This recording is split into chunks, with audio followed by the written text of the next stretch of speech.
It's time for another live stream with shower door professionals. It's great. It's a good time is always had by all. Nice to see your smiling faces. And hey, if you haven't tried joining us here in the Zoom call, you should totally do it.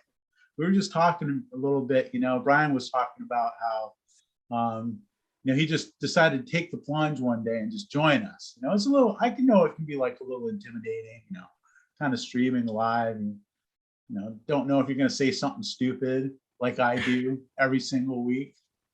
Well, that's why I try to set a good example and just say something stupid all the time. You see, like it doesn't kill you. You can just recover from it. I think I recovered from it. People are still showing up. So yeah, don't be afraid. Just jump in here, say hi, and it'll be great. Right, Bill? That's it. We're trying to recruit new members all the time, get some new people. Exactly. What was that? Shane that said he started a new business. He was working for somebody for 25 years and he ventured out. And I saw a few of us reach out to him.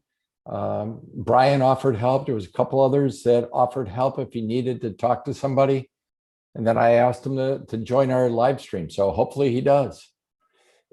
Shane, if you're listening, just click that little join event button here and jump on in. We won't bite usually. Exactly. Yeah. I noticed that too, that post. He he's kind of made that little announcement in the group that he was, kind of launching out on his own. And I love to see that. For me, it's like, it was one of the best decisions I ever made in my life, and I'll tell you what, it hasn't always been easy. There were some skinny days in the beginning. I kind of started on the side. I was working, for another contractor, just working with my tools, and decided to kind of, start something on the side and got it ramped up a little bit. And then I felt like, okay, it's, the time's right, and just went to my boss and quit my job and started working for myself full time. And at one point I was like, oh man, I'm not going to make it, and I had to like take a job again, kind of go back and, was working, doing my thing on the weekends and like after work and then working full time. Then the contractor I was working with then was wanting me to work overtime. So I was working like 6 days a week on my regular job, like 10-hour days. They wanted me to work on Sundays. I was like, no, man, I'm not going to work on Sundays. And I was just telling my personal customers, hey, I'll get it. Can you work with me? And they were willing to. It was crazy. It was crazy. I loved every minute of it, even the stressful times, and it's made me who I am. And I feel good about myself. Chris, in that other job, were you doing glass work also, or were you doing another construction trade? Yeah, no, I was actually a union glazer. I was working for one of the shops here, over the hill, we call it, over in San Jose, that area. Yeah. So, I was working actually on the university here. They were putting up a new, they were remodeling. It was a major remodel. It was crazy. Well, hello there, Christina. Hi. Thanks for joining us tonight. It's great to see you. It's good to see you guys too. I love this call. It's the best. Hi, Dad, by the way, I joined. He's so concerned. So let's keep an eye on you, Yeah, tisk tisk. What's the topic tonight? We were just kind of talking about the first quarter, having wrapped up. I'm just kind of curious, how's that looking for people? How was your first quarter? Really good. Lots of receivables. Everybody I've talked to, everybody is up from last year and had an amazing first quarter. And for some reason, they're still able to get their supply. There's still a few finishes out there that are difficult to get, like the satin brass, but they're getting their jobs done. Billy Britt told me it was just absolutely crazy. That's why he might not be on tonight, because he was so busy. But everybody I talked to had an amazing first quarter. And I'm wondering if it's seasonal or we're getting that across the country. We've been busy. We're definitely up. You're definitely up. Tim, you too? Yeah, we're busy. So anybody not busy? Anybody go the other way for the first quarter?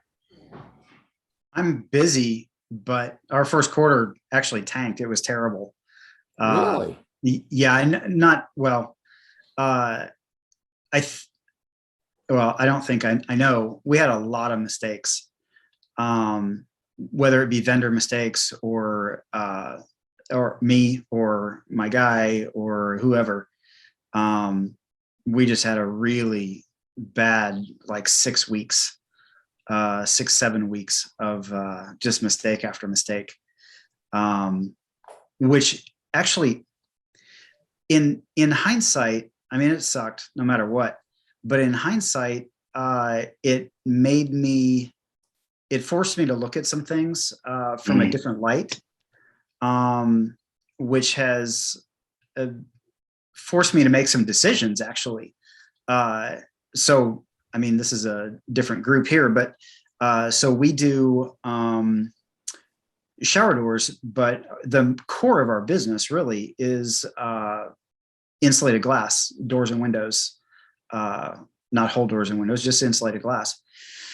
And really, I looked at the numbers, and what I found was actually pretty surprising.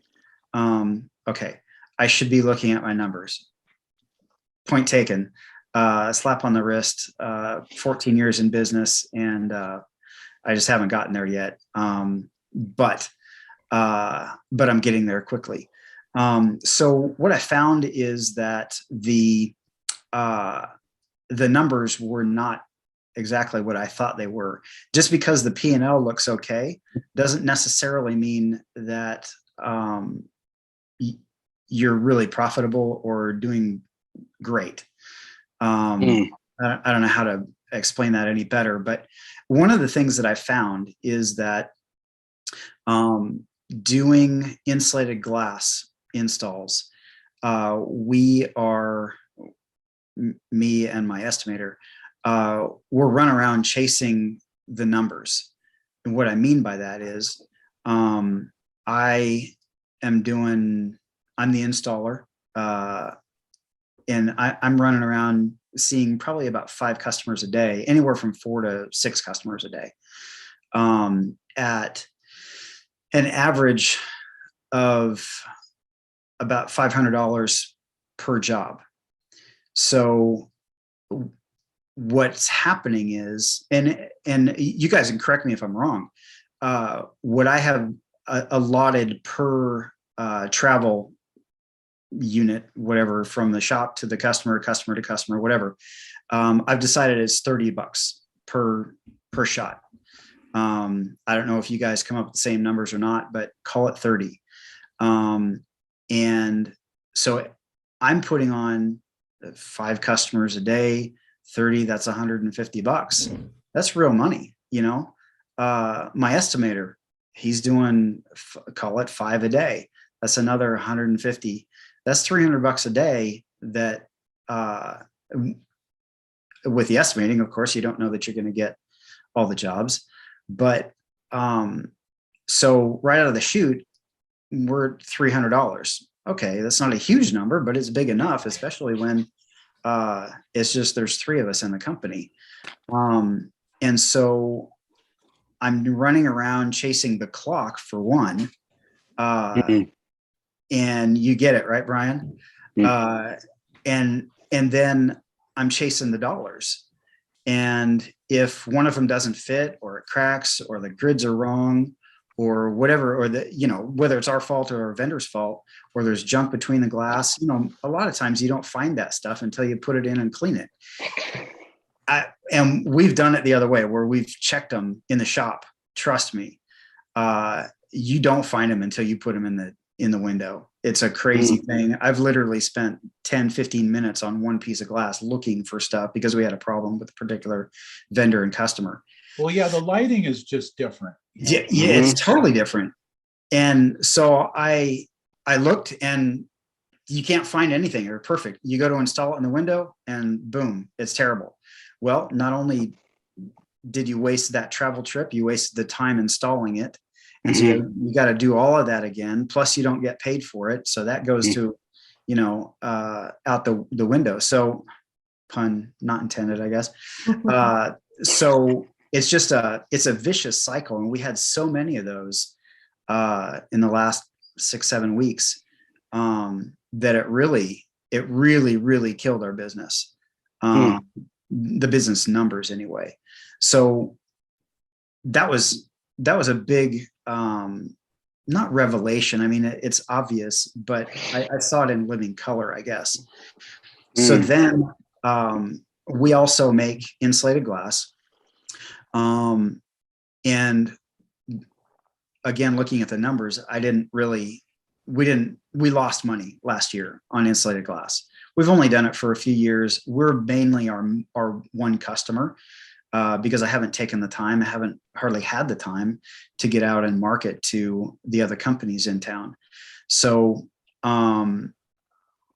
so in the last week, it may be a good thing, right? I mean, if you're having that many problems, it may be a good thing that you're not marketing to people, because you're still kind of dialing in. It sounds like that production. 14 years in, I'm still dialing in. You're right. But the insulated glass is still a new thing for you, though, kind of. Relatively. We've made insulated glass for 4 years now, and we aren't making that many mistakes. Well, occasionally, our other vendors that make the ones that we don't make are kind of the biggest issue there. But so I decided to stop making insulated glass. I'm going to shut that company down. It was a separate company. So as of May 1st, that's all gone. That will free up some of my time and some of my sanity. And then the second decision we made is to stop doing insulated glass. That's going to be a progression, a transition. We're just going to be a shower door only company. I don't know how long that transition is going to take.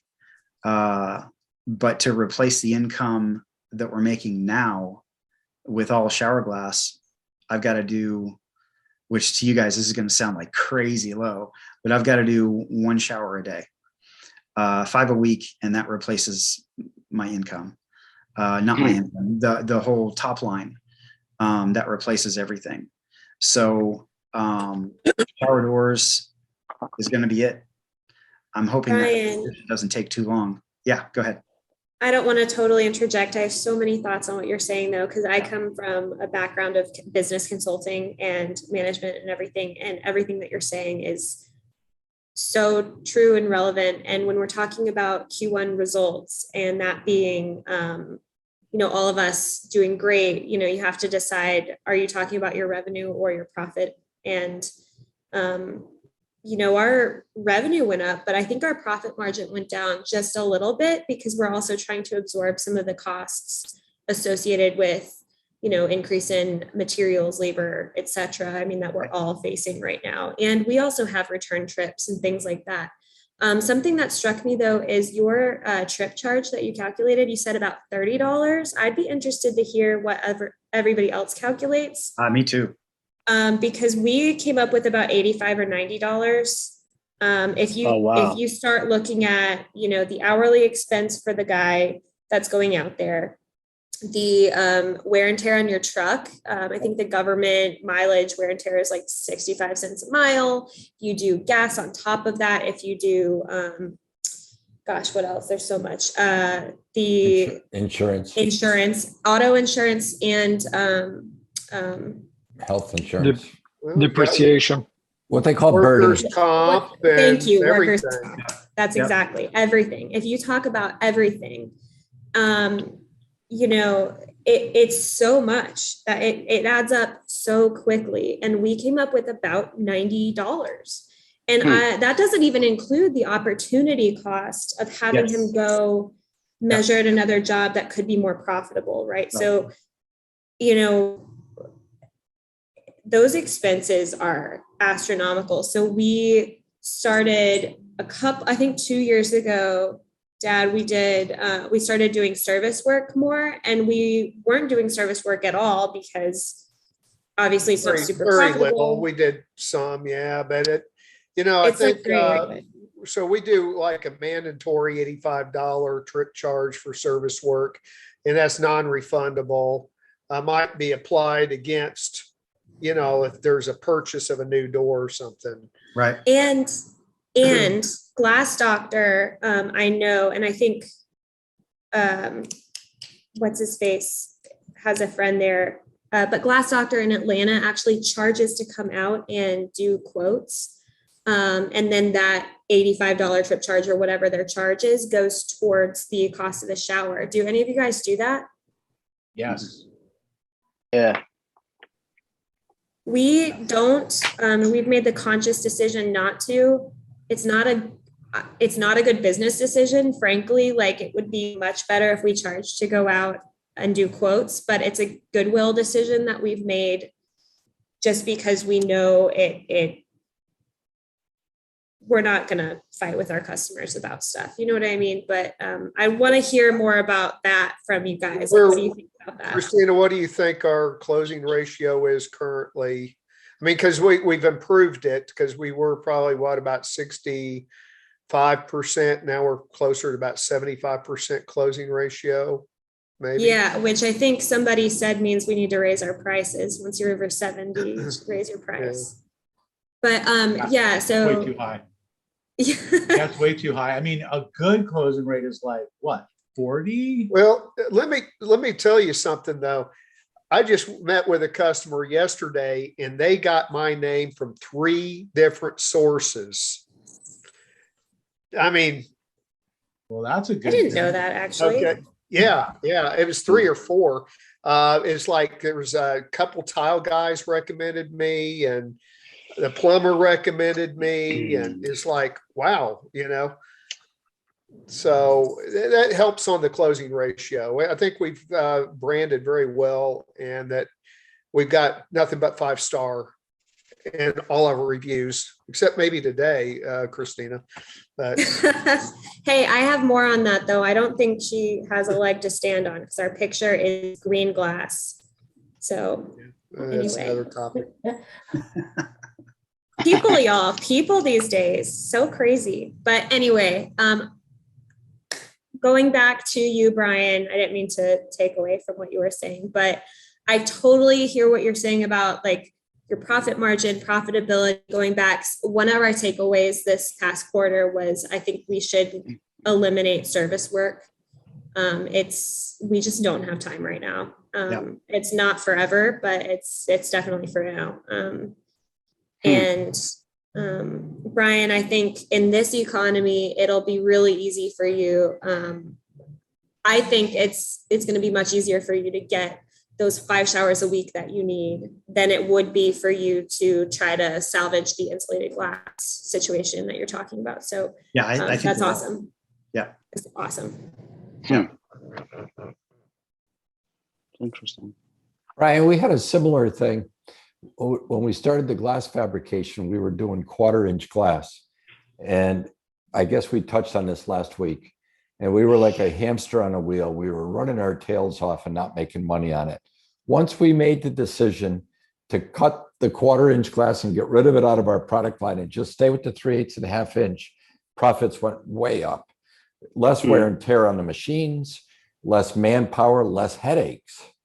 So we were chasing every little thing, and it wasn't smart. I think what you're going to do is you take a look at your insulated glass, how much you charge for it, what do you really make on it? At the end of the day, what's your net profit on that? You may not need 1 shower door a day. You may need 2 a week. When you really look at the profit of it, and you look at the profit of what you can do on the shower door end of it. Yeah. You're going to be amazed at the difference. But thank God, and you took the time to analyze it, because a lot of people don't analyze it. They just figure they got to do more, and more could actually get you in more trouble, not more profit. Yeah, no, you're absolutely right. Sometimes you have to put the foot down on the gas, and sometimes you got to hit the brake. And I, like I said, I was forced really to take a look, a hard, serious look, and I didn't find what I thought I was going to find. I actually thought we were going to start transitioning away from insulated glass on the one company to shower doors and ramp up on making the insulated glass by freeing up some time and going out and talking to the other companies in town and getting them on board as customers. But when I looked at the numbers and really the whole situation, it just became glaringly obvious. Really the takeaway from all of this, whoever's listening, know your numbers. Well, can Greg, you charge more for the insulated glass? Probably, possibly, but not enough more. I ran that scenario through my head, and at the end of the day, as you all know, you can only charge so much for a thing, right? I used to think that was true. Well, me too. So what I'm referring to is at some point with insulated glass, you bump up against the price of a new window installed, and they'll just say, "Well, fine, I'll just get a new window," or "I don't need it. I'm just gonna not do it." Obviously, that's shower doors as well, but but the thing with shower doors is shower doors are sexy, right? Compared to insulated glass. Insulated glass are like, hey, that's nice. You know, I mean, we hear all the time, hey, that's beautiful. Wow, that looks great. But at the end of the day, it just looks like what it was supposed to look like when it was new, right? A new frameless shower door, that's sexy. And so I think you can get away with charging a little bit more. Depends on competition. I don't know. You guys tell me. That's my take on it. Maybe I'm wrong. Brian, I think if you focus not just on shower doors, but what other products could you sell that are similar, like a wine closet, right? And focused into that, because every house you put in could use a shower door and a wine closet, or a glass railing, or an office partition door out of glass, whether it's a barn door to their office or dining room. A separator, you'll probably end up making much more money with the same manpower, and you're getting more dollars per trip to whatever residence you're going to. Yeah. Exponentially. When we first started doing frameless shower doors, it wasn't for every house, obviously, but it's changed. So not only has the cost of tempered glass come down from when I started years ago, it's like the thing. If you don't put a frameless shower door in a new house now, it's looked like you've dated it already by 20 years. So now the wine closets are the new fad. I see it in Arizona. I see it in California. I see it in Florida. I think that's going to be a trend that you might want to start focusing on. Yeah, I'm starting to ask around. I'm not sure. I mean, I know it's builders. I'm not sure how to break into that market yet. Designers, people that are helping the builders design a home in their model homes, do one or two of them for the Pareto homes or for a particular builder that you do at a deeply discounted price, especially in their model homes as a feature wall.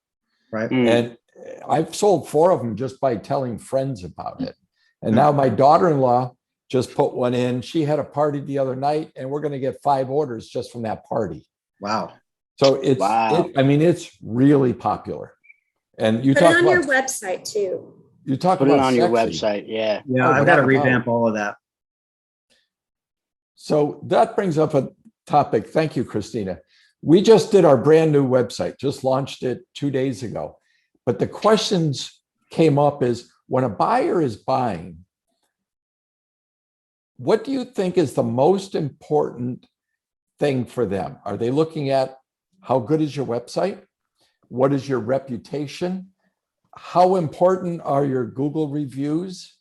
How important are personal reviews? And is it better to have a video review from a customer as opposed to a typewritten review? What's their buying power?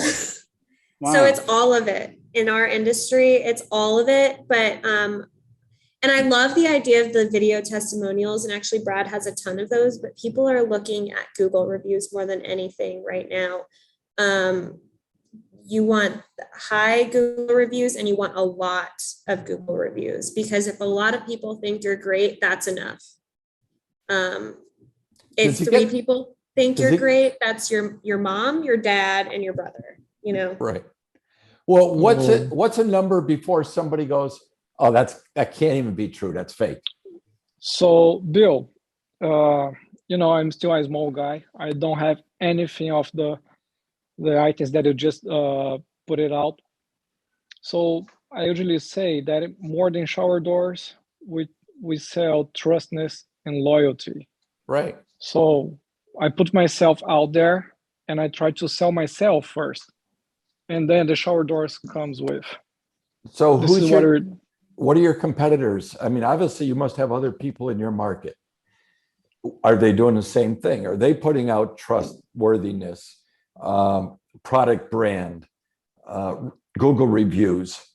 What drives a customer to make that final decision?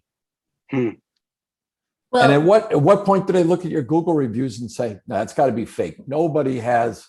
Mm-hmm.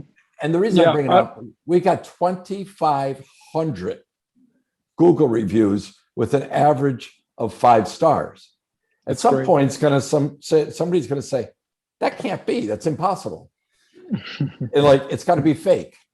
Well, the Google reviews are going to be part of your SEO too. So, I mean, if you're popping up at the top of the search engine, or if you're not showing up at all, I mean, that determines whether or not they're even going to see you in the first place. So that's what makes Google more important. But I'd say the number needs to be just a little more than your competition, whatever that is.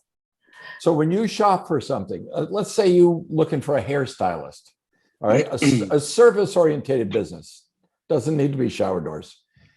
What is most important to you? Price? Convenience?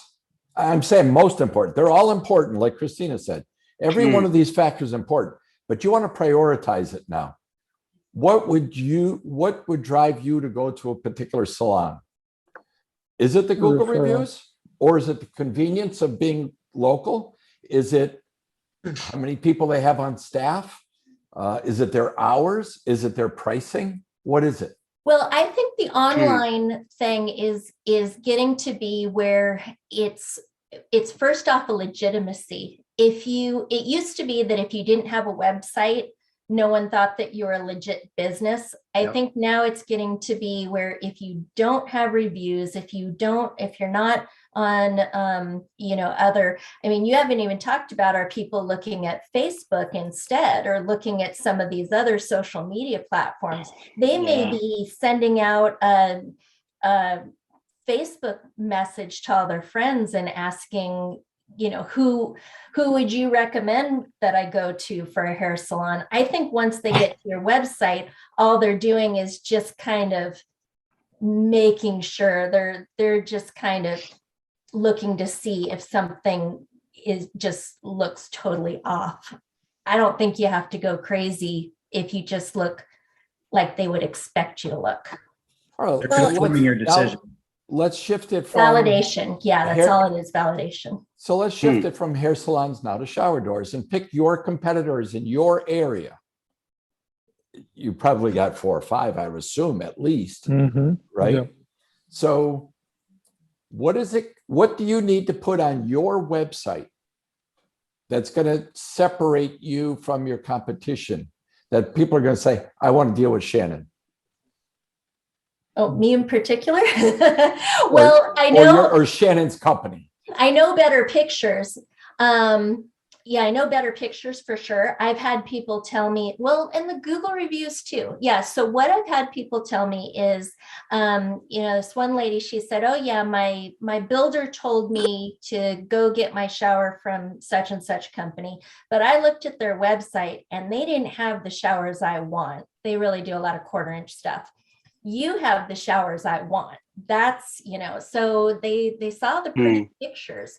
What I'm trying to do for our company is do a lot of information. And that's just my personal method of kind of differentiating ourselves, is that we're the experts. So we have knowledge. So I'm trying to put out as much knowledge as possible so that those people who are like, really researching and actually reading the text on your website, I want to appeal to them. I also want them to kind of figure out what they want before they call us so they don't waste our time. So double duty there. But all right. So now following up on Christina's point, yeah, you want to put information. Do you want to put it in text, or do you want to do it in video?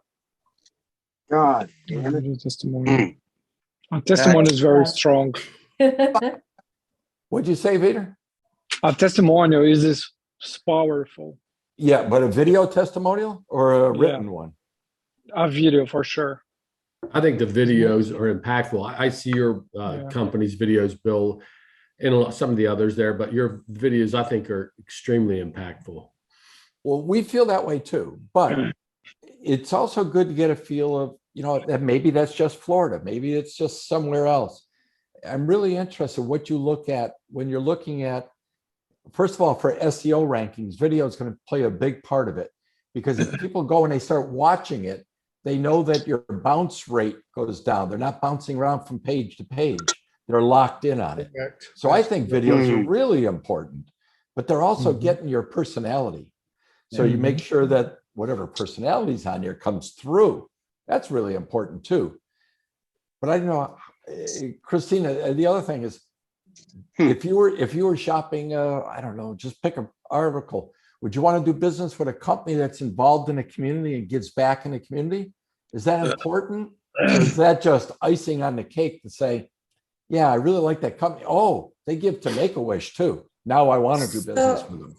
So that's a really good question. And you brought up, like, especially with hairdressers and stuff, it with any product and with any product marketing, you have to figure out your personas. So for me, and I presume for a lot of you, if I'm going to go to a hairdresser, they need to be open at 7 a.m. or like 6 p.m. because I'm busy during the day. We all work. We don't work from home. We don't do like standard jobs. So, that's important to me, especially, or like a doctor's office or whatever. But, with shower doors, our personas are people who are selling their house or buying a house or both.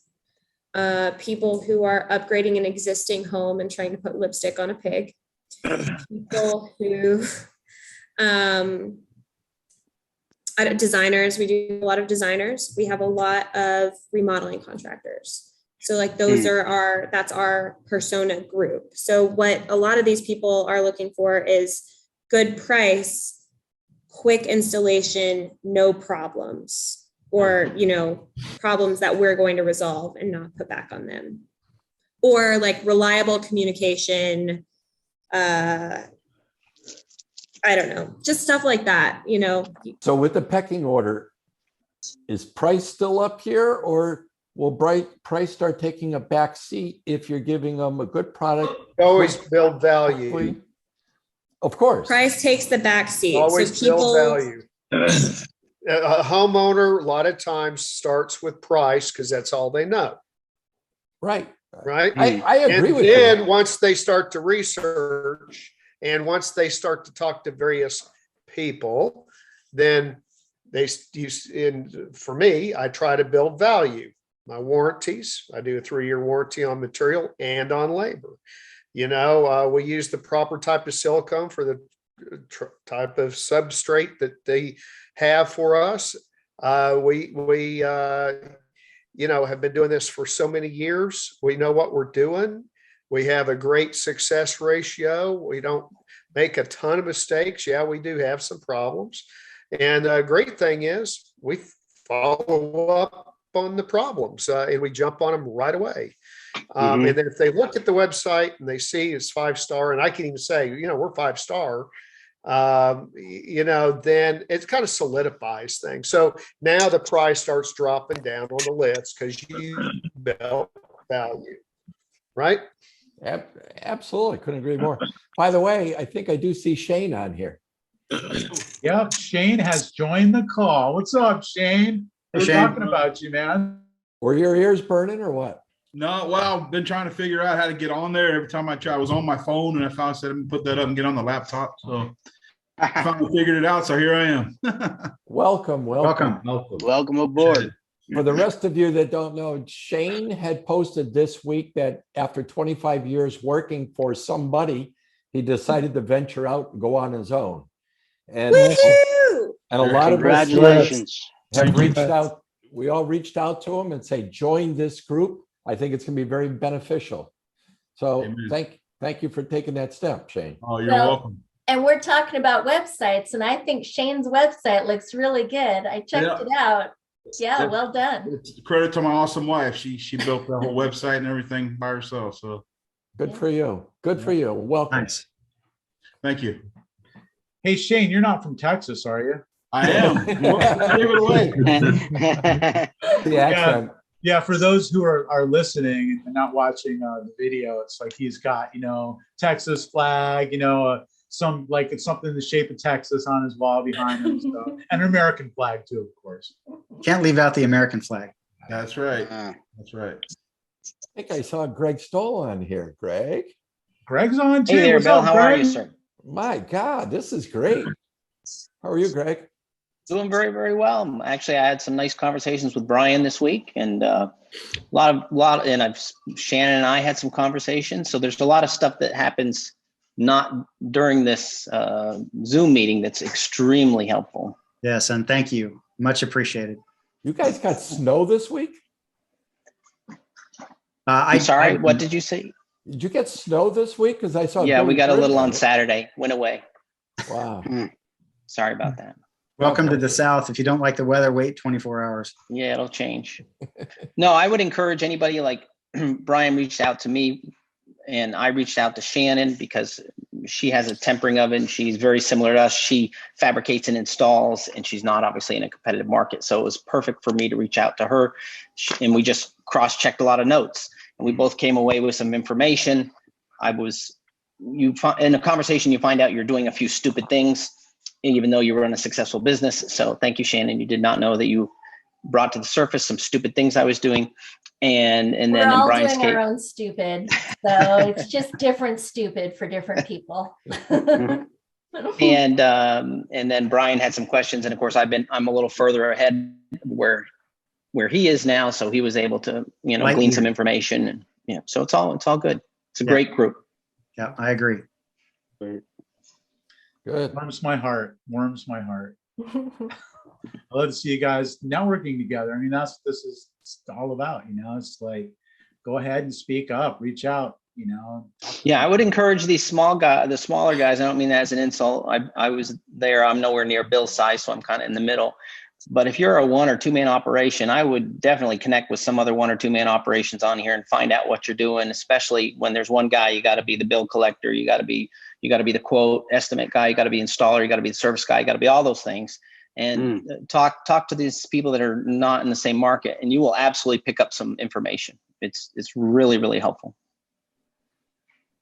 Yeah, I mean, sometimes even people who are in the same market, they may not want to do exactly what you want to do, or there may be some complementary things where you can send people, there might be like, oh man, I hate doing mirrors, I don't even want to bother with that. And they're like, oh, I love doing mirrors. It's my favorite thing.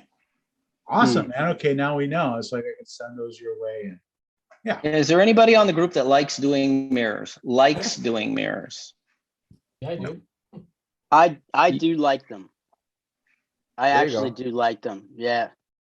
Wow. I like the challenge of it. And it's the same type of precision in a frameless shower door goes into a well laid out, cut, polished, installed mirror job, where when it's done right and it's done, you know, with tight tolerances, I mean, it looks dynamite. good. Yeah. How are the numbers? I could never get the numbers to work. I sweat it sometimes. I just had a sheet of antique mirror delivered this week, you know, and I mean the sheet cost me like $900, and I mean, you test your nerves when you start chopping up a sheet of mirror that you know that has that kind of number on it. But you know, I mean, I got all my sizes cut, I got it polished, and I'm ready to install it next week. So you know, nice. There's that same sense of satisfaction. The nerves are a little more on edge sometimes, but I like that. That's me. Where do you get your antique mirror from? Bear Glass, out of Queens in New York. We just found for the time that we put into those custom mirrors with 3 holes and 2 outlets and out of square cabinets left and right and crown molding, that by the time you get done, you could have done 2 or 3 shower doors. Back to Bill's point about we do them still as a service for our builders. But if I announced to my crew tomorrow that we're discontinuing mirrors, they would hoist me up and be very happy. I don't get too many mirror jobs because I price them. I think I price them a little higher than some of my competition because I know the time and effort that goes into it. So I end up losing a lot of the jobs, which, you know, I don't cry over it. But you know, we had a lady, so funny that you say that. We had a lady try to tell us that she got a mirror quote for a mirrored wall that was like $300 less than ours. And I was like, awesome, take it. Sounds great. Yep. And she called me back the next week and was like, hey, they never answered my phone call. Can you still do this job? And so I went out there because there was like a measurement we needed to get still. And the walls were bowed like crazy. And, you know, it was going to be this tight fit situation with really weird sides. And it was going to be like 10 inches wide by 112 tall. So really fragile. And I was like, frankly, I'm just going to tell you right now, I don't want to do this. And she's going to find another design. I feel really bad, but like, it was going to be really bad. It was not going to work out. Like, don't envy anybody who ends up doing any kind of mirrors. The tolerance is so tight, like the gentleman had stated. It's a real tough game. Shower doors, you can fudge a little bit. You got U-channel, you got hinges. You got mirrors, butt glazing. Yeah, there's no forgiveness. Thank you for letting me in the group. This is the first time I've been on this thing. Well, yeah, if you cut the mirrors in-house, like the gentleman had stated, yeah, if you're on top of your game, you're on top of your game. And you mark it up. Your labor is important. Yeah, that's for sure. Yeah. Thanks for joining us tonight, Chris. I see you, posting stuff and stuff. So. Yeah, I just actually took up a company here out of Fall River, Massachusetts. And it's Elite Glassworks. And I'm going, already measured a couple of shower door jobs. It's a friend of GC that was the best man at my wedding. A good friend, but he wanted to break into this. And I told him, I says, I know a little bit about it. I worked for AGC for, just about 20 years. Craftsman Fab out of Houston, Texas. Coastal shower door enclosures out of Jacksonville. Sure. So, and then bullet resistant, fire rated, all that stuff. So it's just, right now it's just trying to find a supplier. And before I was on the upper echelon of selling glass to people, and now trying to buy it again. Totally different story. Totally different story. But that's all right. I got friends. Yes, you do. Thank you, sir. Has anybody else noticed hardware and glass seem to be, I hate to jinx it, but it seems to be a little bit better than a couple months ago. It's getting a little better from what I was Getting on a little better. gentleman, a sales rep today, and he said it was getting a little bit better. He said to go to HDMI for some reason. HMDI or HMI? Yeah, HMI, Cardinal. That's because Dave Coral's doing his job. Yeah, so it's like, and the gentleman who owns the company opened up CRL account, but you know, that's for industrial closers and things of that nature. So if I got guys who need something, just go down there and end up picking it up, put it on the account, and we'll figure it out later. You know, so you don't have your truck stack. You probably have a branch nearby. I mean, they're everywhere. It's right down the road. And trying to find a decent shower door, 3/8 temper, and also to get 1/4-inch lammy has been a bitch. So I've gone to Solar Seal out of Easton, Mass, which has their qualms. But still, I said, you got to end up crawling before you walk. And I expressed that to the owner. Chris, reach out to Joe Flynn. From Caris and Caris out of South Boston. Chris, reach out to Joe Flynn. I don't know if you see his posts on there. Oh yeah. He's in Eastern Massachusetts. He's a great guy, and he will help you out. I mean, he's a glass guy just like you and I, but for some of those sources, he's a wealth of knowledge. Yeah, because right now it's like, it's a fledgling thing. It's an offshoot of a GC. When I was in the glass company, dealing with a GC was like the worst goddamn thing in the world. So, yeah, you all chuckle. I get it. Yeah. So he wants a glass division, and I'm like, okay, I speak the language. I can end up getting it done. I just don't want any problems. So yeah, this Joe Flynn, I'll definitely look him up. Yeah. What company is he with? I think it's South Shore Glass, maybe. South Shore. Or Chris, help me out there. Yeah, I'll look him up in the group. No worries. Yeah, just under Joe Flynn, you'll find it. Yeah. You got it, pal. I appreciate it. My pleasure. It's what this group is for, man. Yeah. Is anybody using Southeastern Aluminum out of Jacksonville? I did years ago. Greg, I used them for 16 years, and about a year and a half ago when they imploded, at least they did for up here, I'm in West Virginia, it was an absolute disaster. And I spent probably 8 months trying to get out from underneath of them. And it was a hell of a battle with them. I used them religiously, and I had all my eggs in one basket. Shame on me, but they, for a while early on, they met 90% of the needs, whether it be heavy or even framed or semi-frameless glass. But let me tell you, the last year and a half, they've been absolutely a disaster. Yeah, we've been with them for over a decade, and same thing. I guess the owners sold, and then the new owner passed away, and then they sold it to an investment group, and the head of the investment group passed away, and then of COVID, and now they have new owners. So it's been exactly that, a dumpster fire. Of course, we fab our own glass, so I don't rely on them for that. But the hinge supply has been, and we like their hinges, the second to portals. I did too.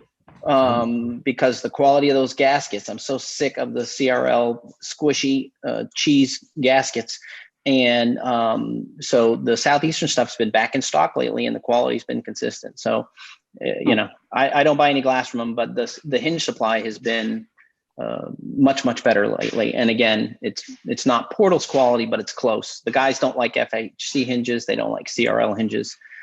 So we're trying to focus on portals and Southeastern again.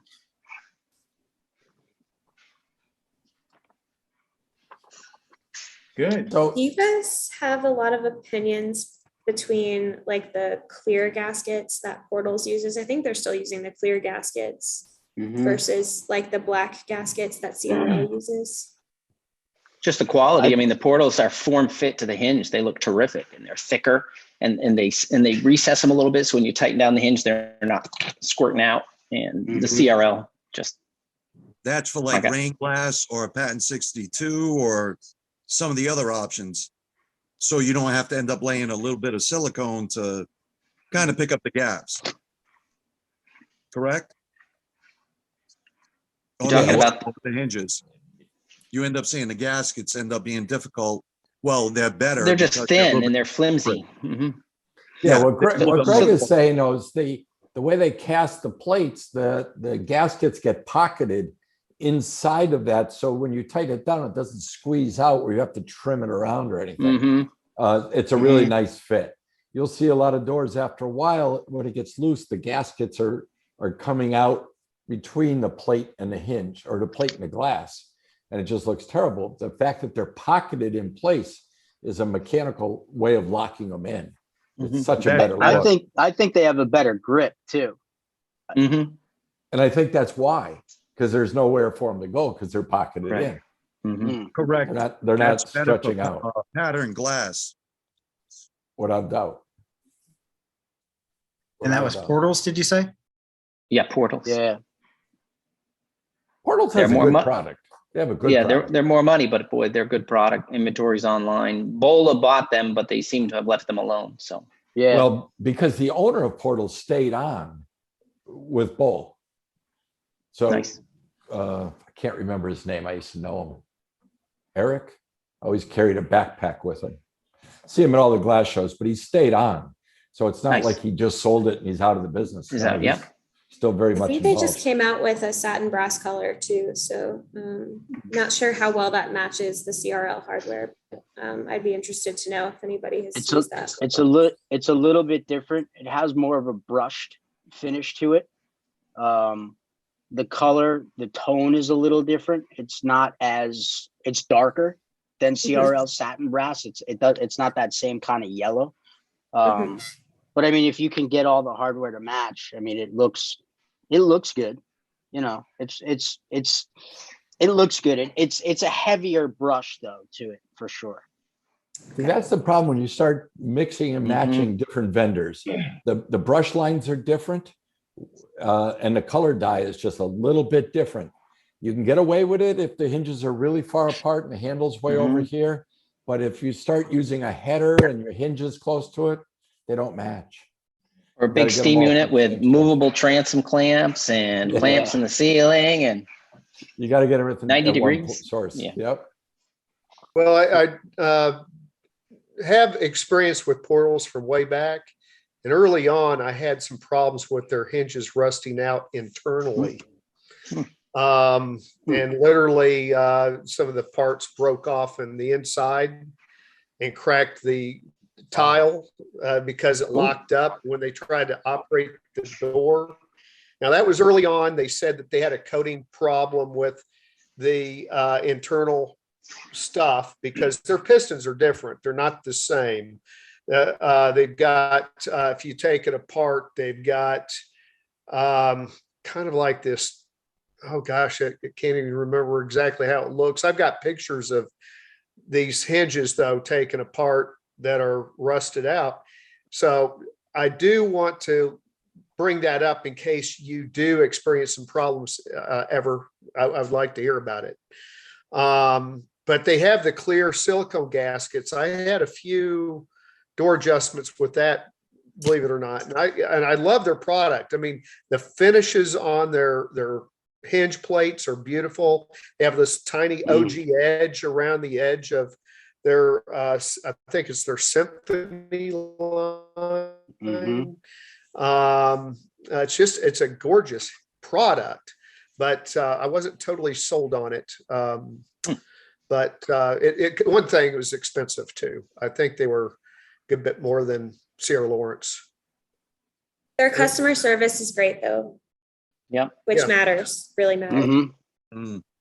So Brad, you brought up corrosion, and I was telling Chris last week that we've had a little bit of corrosion. He was asking about, if I got corrosion because of siliconing inside of clips. We don't usually, but sometimes we do, and it feels like we do all CRL, and it feels really inconsistent, and I can't find any reason behind it. What have you guys seen when it comes to corrosion? Have you found anything that's causing it when it does come up? Like on clips in particular? Or you're talking, okay. I'd say clips mostly, yeah. You're talking about silicone discoloring or corrosion on the clip?